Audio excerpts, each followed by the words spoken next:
Des données de l'Observatoire de l'Abitibi-Témiscamingue montrent que le taux d'inoccupation des logements dans la région reste pratiquement inchangé depuis les dernières années, alors qu'il se situe entre 1,1 et 1,3 alors que le reste de la province a connu une augmentation. Selon la LOCAT, la situation s'explique par un déficit au niveau de la construction. On ne construit pas le bon type de logement pour le bon type de la population.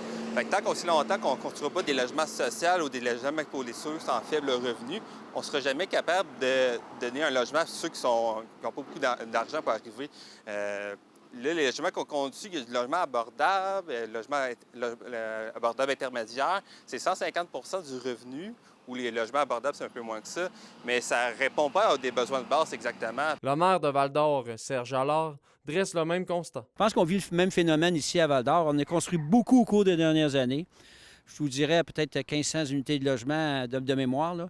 Mais c'est toutes des unités de logement qui sont dans des, je vous dirais, des prix quand même pas c'est pas ce qu'on classe d'abordable ou social. Dans l'abordable, là, ce qu'on a construit dans les dernières années, ce n'est que 32 unités. Là. Mais la ville de Val-d'Or a cependant plusieurs projets de logements abordables et sociaux en construction. Actuellement, là, en cours à Val-d'Or, ici, là, dans la région de, dans la ville, dans la région de Val-d'Or, on en a beaucoup en cours. Là. Que les gens pensent au coin forêt, je dis forêt Giguère, là.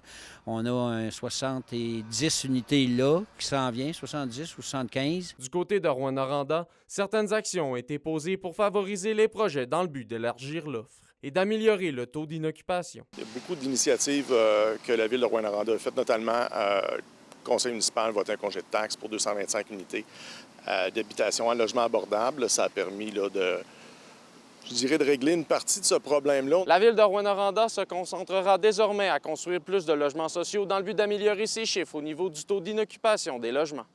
Olivier Morin, RNC Nouvelles, Rouyn-Noranda.